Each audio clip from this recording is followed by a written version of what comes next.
and efficient government. I promise to nominate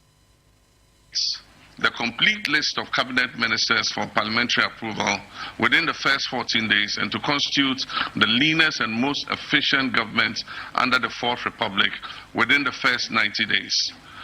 As promised, I announced the complete list of my cabinet ministers for parliamentary approval within the first 14 days of being sworn in. They were all successfully vetted and approved, and they have hit the ground running. Indeed, I have so far appointed only 56 ministers and deputies so far, the smallest number of ministers and deputies appointed by any president in the Fourth Republic. We've also nominated our metropolitan, municipal, and district chief executives, and they are going through the various phases of confirmation to complete the formation of our governance team at the local level. And the President of the Republic of Ghana, His Excellency John Dramani Mahama Nietene Nkanom, na enwachiri okasai edefa Ministry of Foreign Affairs and Ghana Investment Promotion Council efa 24-hour economy amanfo chesa so be dia just wo mo so kra da as we yin ni 24-hour economy no a omo ede campaign bibre no so wo ba ye start Minister of Foreign Affairs start ne passport yi anopa wie adwuma na dwese omo print ye ni na Ghana Investment Promotion Center so no adwuma 24 hours since we start here 24-hour economy ne adwuma. Actions have also been taken. The Ghana Investment Promotion Center has launched 24-hour premium services to eliminate processing delays for investors. The Ministry of Foreign Affairs has launched a 24-hour passport service with the passport application headquarters operating 24/7. The DVLA used a 24-hour service to clear a long-standing 18 months backlog of licenses and will soon commission a new 24-hour service office at Adenta in Accra. The Youth Employment Agency is set to launch the Graduates and Corporate Support GRICS program, which will attach graduates to firms operating 24 hours a day. This program is targeting 20,000 graduates. The YEA is also partnering with security agencies, the fire, police, immigration services, to provide security for 24-hour firms and is working towards training and deploying 23,000 recruits for this purpose. And we President John Dramani Mahama Nietene Nkano on the 24-hour economy and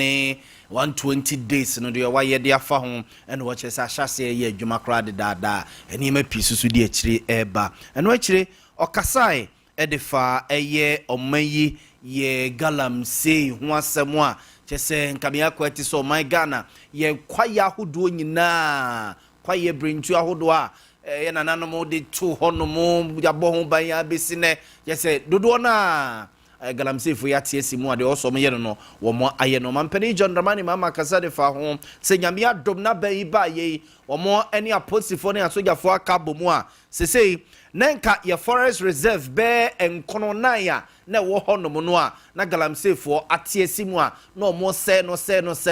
nyamia ya adom emu 7 de wo mo akwakopam galamsey fo na free mu a wo mo age e de free galamsey fo na ensem mampani John Dramani Mahama. Protecting our environment, especially from the threat of illegal mining, has been a strong commitment. We promise to ban illegal and new mining activities in forest reserves and roll out our Tree for Life and Blue Water initiatives to heal and sustainably harness our environment. In the first 120 days, we've taken decisive action through a 5-pronged strategy to overhaul and sanitize the mining sector. This includes regulatory reforms and strengthening the law enforcement, including joint task forces, arrests and seizures of mining equipment, stakeholder collaboration, reclamation of degraded lands. 7 out of 9 forest reserves have been reclaimed. Illegal miners have been flushed out of these forest reserves. President John Dramani Mahama Nietene Nkana enra yeah, we name fellow Ghanaians, so no, no, can say my brothers and sisters. Anyway,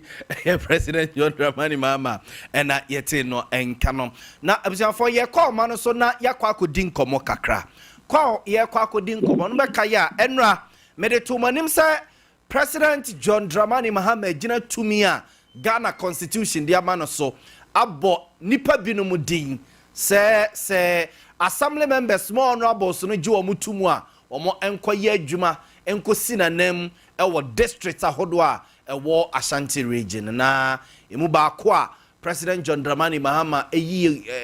pani bi se onkosi na nam ye Asokore Mampong na yate se grassroots ewo Asokore Mampong adwa se owura no a President John Dramani Mahama aboni din se omra no mesi na nam no womo empe no timine no enya adwuma ewo mainstream me kwa ma no so na me ne NDC communication team member ewo Aswase anasa Asokore Mampong Uma Harris akwakodi nkomo na yebusa se adenti eno mo NDC grassroots no wo reject ura no a President John Dramani Mahama abonide no Uma, good morning. Good morning. Now ho ye Alhamdulillah, Allah da ho manti ho ye now so erade adom so so me ho ye Uma Adey na the President of the Republic obi so mesi na nemu Asokore Mampong Municipal Assembly Yaw Boamah mpuntu nkoso na mo NDC grassroots mo se mo mpe nipa na de why dey you penny we dey that say na di kan ma memfa nchia kese ma utie ko nyina na asem no enye NDC grassroots na omonti ase say agreed session of some minority group and about one thing every year minority group omufri hin Uma minority group omufri hin well the be omufri dey edimo ewo aso aso and edimo also because of the yepe number they take impression say the president and mobile na yes munnim almost say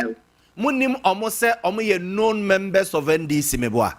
they are making a view of what women known members of the NDC and a view of also a man for. Say they are number no at the man media no Adeakye Abia no so serious when it is not. Because the numbers may are there. And yes, we believe say in the wisdom of the president, you know, and brand man of who coin say obe higher will be no fire. And if in the wisdom of the president, you who say Adeakye Ben Abdallah no, and you will be a bit na buano, a man and you are doing no, Abim not president yina. When why caucus a president in the nomination in it. Said you say Asokore Mampong Befan and Tuma Pafra in the Munyam Kesiano, a coma president. The Neomasu Danine Etia, the Ebano say young Bob Obiatia, president in the Genekesia. And the president will know exactly what he's doing. And as our branch will so and Shada Nils Padiakill. While some parts you know as elect level, even at the regional level. One nipa hunu da one brain of wase or donipa epenipa na president chisu said you there's a president in the choice it becomes the ultimate choice of the people yeah they are say amana sakidi then you refer to all your MC and DC so modern boy and so enia you know modern boy so enia it means the sound it means the sound and you know that needless aggression, and because most of them only are like always in the news for the wrong reason. So okay, I'm right almost start honorable Muntakano. BBC says here, and also President are making a determination. BBC says here, honorable Muntaka had leadership between them, and then the Munyamsha President Mahama Sher, Minister of Interior. On top of that, Minister in charge of National Security. Yeah. And then the president who say in rules so said soma no cassette and China. Unya butrena a yana reward so scratching in Nanta open. And you know, Sasa Kunya with me a catcher and they say they should respect the decision of the president if truly say for me NDC for because we believe say South Antiana no or the Ahubrasia and India. Boa ama Aswase any Asokore Mampong municipality no afa into my paper so they should relax na immediate almost say come prefer say already a friend of Faisal Dauda meboa Faisal no oboye hwan President Dada no one the chairman of the constituency. Okay, let's just say Aswase constituency chairman. Aswase constituency chairman currently for NDC no. Aye. Na ono so PDC ni bia na no PMC ni bi. Ono so na opebi. Oh, okay. Na wenya. Hold on. Na Ben Abdallah no mo dia mano no. Ono no equita position be NDC party ni mo e wa Aswase. No, the election director for Aswase constituency and a member of the election directorate at the regional level. Okay. And in fact, election Emma chairman here chairman at the constituency level. One another election director Emma chairman no kwaiman better than chairman. Okay. You understand? Nanka was a chairman who to be bomb they say more on printed words are no use against the president, insult and act of insubordination. They're hajini. Enti Omar say mo ye ne day the party na Aswase mo ye ne day say be mo be kame tensions no na mo ne o madin koma mo mate ase say yire say day a nipa ba ko na president e de ne beba into o mo nkoma koma je na mo ye de afa ho opening ye de ye ni hwe ye e de e ka bi because at least ba ne sa na ye so president nomination omu ye de na ma president na sa na agene ama nipa no kwa bibiri o wa ye di kan aye de approve omo amudi omodwuma enti no said you abua de ukum na obepre or pre they said at the end of the day obi that's all. Yo. Mamena wase into the bibia 90 as at this morning say na constituency ne musiti no pay mo sorry relatively peaceful absolutely they be anymore. Okay. They be that endra na announcement in a buy no. Because you can as a Bosche chairman and for the chairman national mobile say at the end of the amano, I'm on congratulating on social media that did a TV. It's a dinner buyer at an now today at two disappointment. Meanwhile, chairman ya where say and ya dia in Sabeka, but he was giving them false hope and until Emma you to know yes sir. It was almost like as a chairman he incited some of the youth against the president's decision, which is very bad. Omar said, you don't do that. Onkomo nyina mu kiresa say chairman kura na wo so unse dam penny sana meboa kom de ma chairman anka wo mpe on. Openi media dey ade ka ne so obi a obi ti aje chuma no. E na ade ba kwa e wo se Ghana 40 ase ni say ye ka pe MP ana GT a enya assemblyman position. E wo se wa kwadere unim nwoma ansa na obi ti na costa office ho. Because you the office or Echo Obia, yes, so into Jumana. At the end of the day, municipality and a very deprived of development. And the Antanya Gambo. Also, so we be tonight, you Jumana, no, yeah, I said, any Acadia with media, Jumana, you support the person. And I MC don't want any position, at least chairman, or edit now, he has other competencies in other areas. Okay, no other objective, but that office, not there. We can put square peg in round holes. Are chairman Omar Tobo chairman said down co schools are home. Well, and the yasa my bakan bedroom. There's a chairman school some more form. The also fato who medical gajo the candidate president no. Where lecture impact more PhD. My internet nanka ye jai no crack of far. Obia wono Okay, honorable Ben Abdallah now president are nominating no or ye lecturer e wo gempa meboa. Yes, we lecturer. Okay, and chairman suku semwo form ntina je say ono na wo se de ma no. Na una di open said you na kameno e wo Aswase municipality ana Asware mampo. Na ye jai obi a wa sua dia ko ni e kofa obi a wa engineer sua dia ndu na nka enye di Asware mampo. Mate. And then the share bubble, the share bubble, and cries, oh, she has young queen now, and what? No correct. No correct. About Sakra na school, a so a man for so. The school so a so it's president error day, I mean, academic excellence. Mate, Uma, my main phone see, I made us say no pay. Why? You. Abzafo nti we eye Omar Harris na yete ne nka nti asoase ene gyadam wu no asoase eye asokore mampo municipal assembly ahona na Kennedy Kwesi kankam wo no ho okay na alidu na ewo ho ena alidu fro no mde Kennedy Kwesi kankam ekoye during MPP time ena eye honorable Ben Abdella soso akwa yenhwe ya o se anom aboande wo beku no opre a na enye honko na gyadam Emra president edidin betu dwa wa Ashanti region no enye honko ena egyedam odo ani kire afigya kwabre south e wa Ashanti region aya eno soso na gyadam wo ho egyadam gidigidi ne yenko na de ensem epiepie ho no ne yenko tibi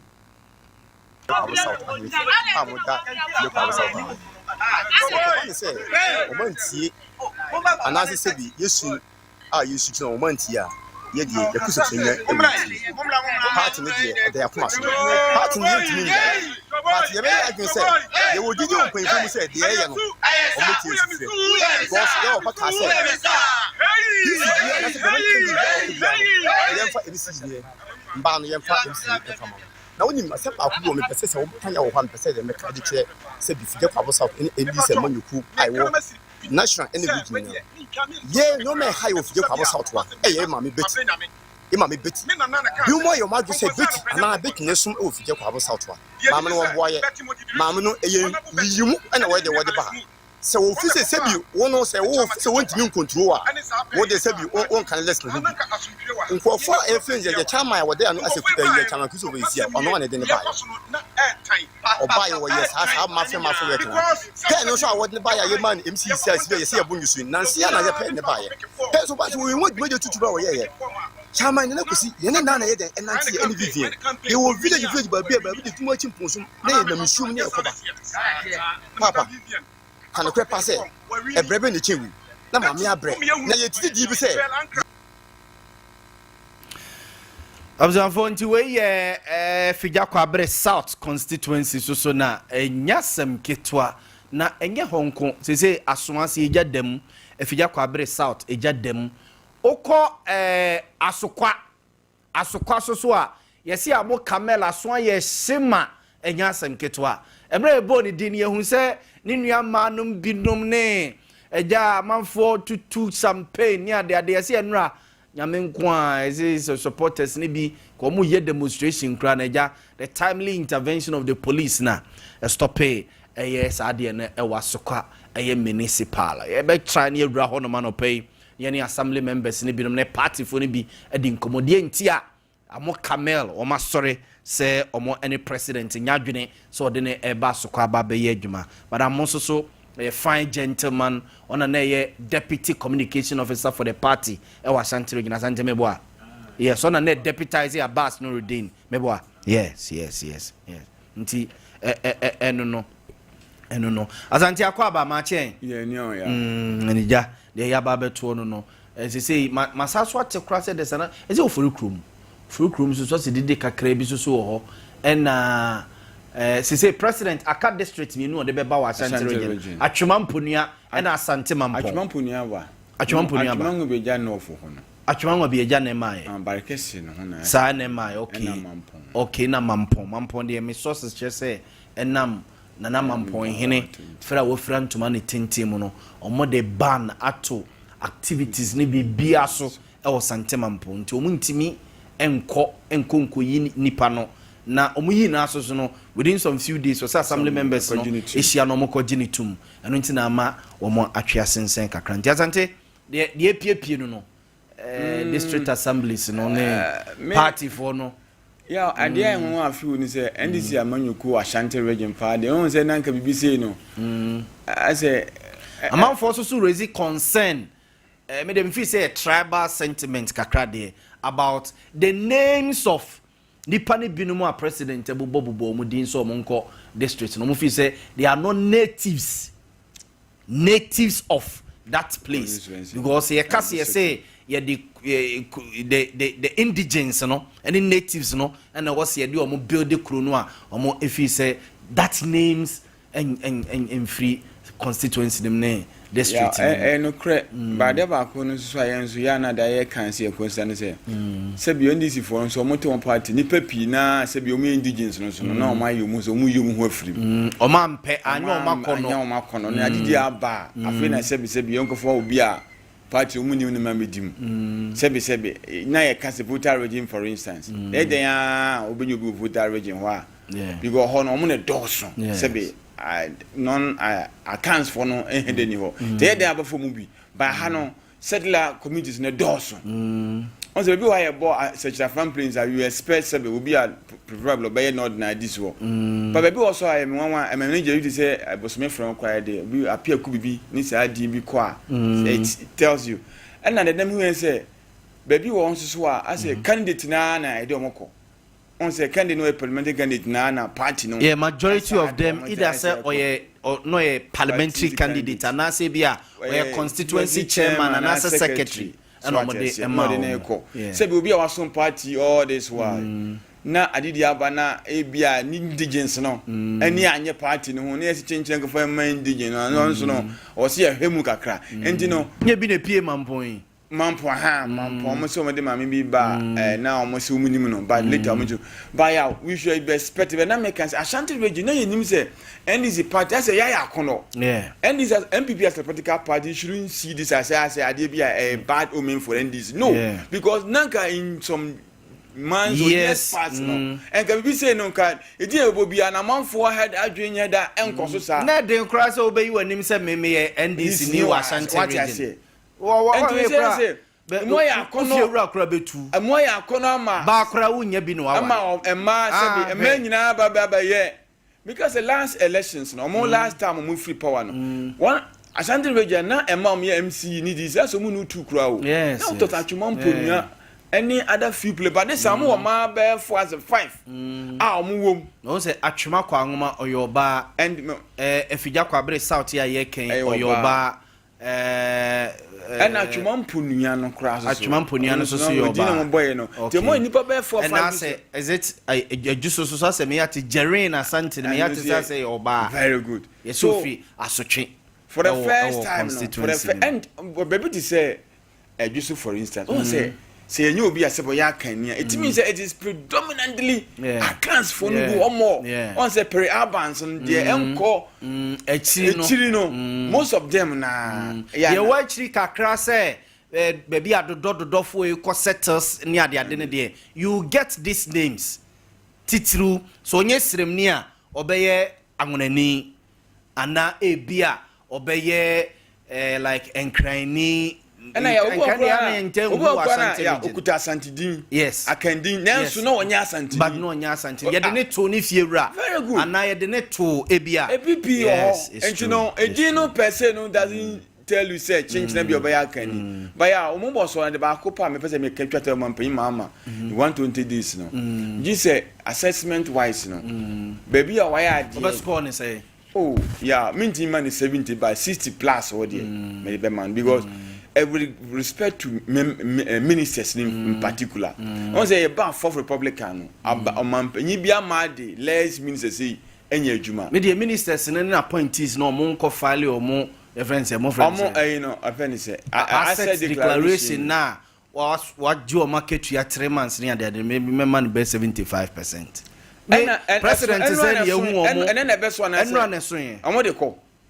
and on Wednesday no majority of them you say like almost say portions be na understanding no and said that and na you will also so the nomination ba late and it is all the deadline no timelines and the man one fair to him so the late appointment na Matthias but the corner sports come do ahinsu issue no yes am for can you say akwana de na ye no yenya hweyi won national security niam de start say piepia bonte won wi a be be fa ne DB be pia bonte no e na e beboboy sports team no to asosisi a ye be saba